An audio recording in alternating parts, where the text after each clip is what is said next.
Zdravo, ja sam Aleksandra, dobrodošli u novi video i ujedno završni deo preuređenja kapije. U ovom videu pokazat ću vam posljednji veliki korak, zamjenu starih drvenih panela novim panelima od brodskog poda.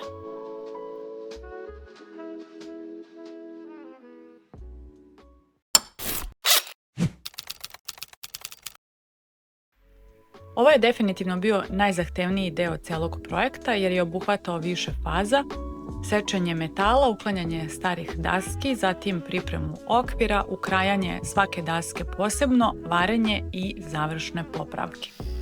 Prvi korak bio je uklanjanje firiketa, odnosno kvadratnog čelika dimenzije 10x10 mm koji je držao drvene daske u okviru kapije. Suprug je brusilicom presekao varove kojima je ovaj deo bio pričvršćen za metalni okvir kako bismo mogli da izvadimo stare drvene panele. Nakon uklanjanja starih dasaka, bilo je potrebno da se boja skine sa svih mesta na kojima će se kasnije ponovo variti, jer novi varovi ne mogu da se rade preko farbe i ovaj deo je urađen brusilicom. Nakon toga sam dodatno pripremala unutrašnju stranu metalnog okvira na isti način kao što sam to radila kada sam pripremala i farbala spoljašnje delove kapije i ograde. Uz pomoć žičane četke i šmirgle uklonila sam sve vidljive delove koje je zahvatila rđa. Donji deo okvira sam usisala budući da se tu nakupilo dosta prašine i nečistoće koje ne bih mogla da uklonim običnom četkom ili metlicom.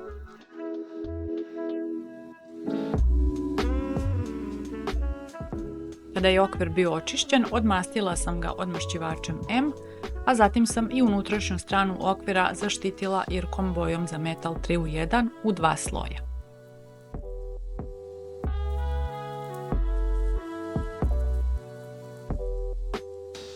Boja se brzo suši, naročito po toplom vremenu, tako da je već posle pola sata bila suva na dodir i mogli smo da nastavimo sa narednim korakom, postavljanjem pripremljenog brodskog poda u metalni okvir. Ovaj deo posla je išao dosta sporo jer metalni okvir nije svuda bio iste visine. Već sam u prethodnom videu kada sam pripremala brodski pod za sečenje i farbanje napomenula da će konačno ukrajanje morati da se radi na licu mesta.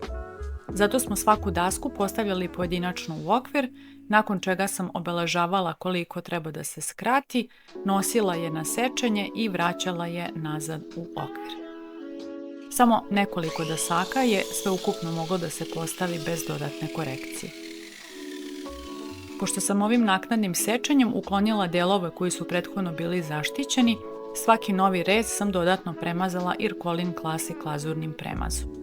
Sada nije bilo vremena da se ponavlja ceo postupak zaštite, sušenja i nanošenja završnog Irkolin Gold premaza sa voskom, ali sam želela da ovaj presečeni deo ipak dobije makar neku osnovnu zaštitu.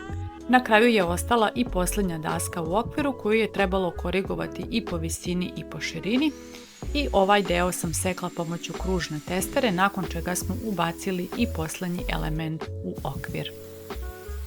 Time je prvi veliki panel bio postavljen. Nakon toga je suprug vratio firiket na njegovo mesto i zavario ga za metalni okvir, čime je ovaj panel bio u potpunosti pričvršćen.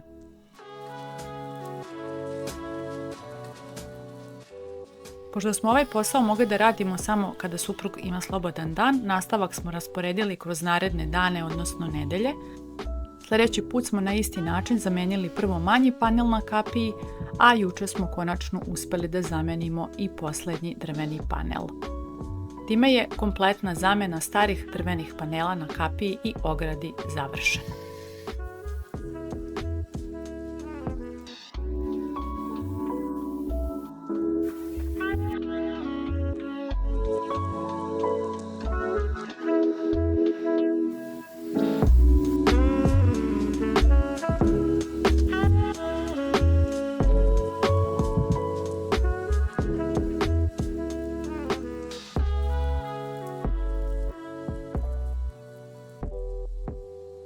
Nakon što su svi paneli postavljeni, prešla sam i na završne estetske delove. Prvo sam pripremila novo sanduče za poštu.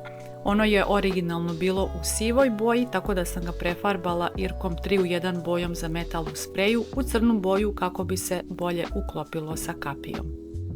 Kvaku i šilt za bravu sam osvežila bojom dok ne kupim nove. Kada se boja osušila, novo sanduče je postavljeno na kapiju. Nakon što je postavljen i posljednji panel, na njega smo postavili adresu sa brojem kuće i stana koji sam kupila na Temu sajtu.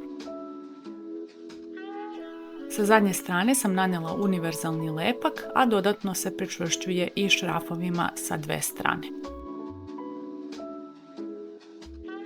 Ceo znak sam dodatno pričvrstila krep trakom dok se lepak ne osuši. Nakon ovih estetskih detalja ostale su još završne korekcije na metalu, budući da je zbog varenja deo farbe morao da se ukloni, tako da sam ova mesta lagano prešla šmirglom granulacije 120 i žičanom četkom, a nakon toga sam metal ponovo očistila odmašćivačem M i prefarbala Irkom 3 u 1 bojom za metal u 2 sloja.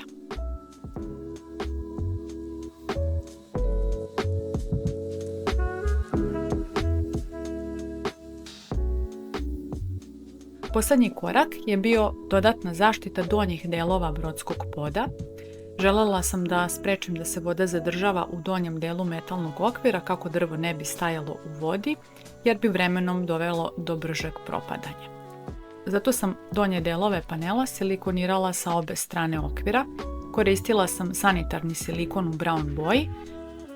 Nakon nanošenja silikona površinu sam isprskala vodom u kojoj je rastvoren deterdžent za sudove, a višak silikona uklonila alatkom za oblikovanje silikona. Time su svi radovi na kapiji i ogradi konačno završeni.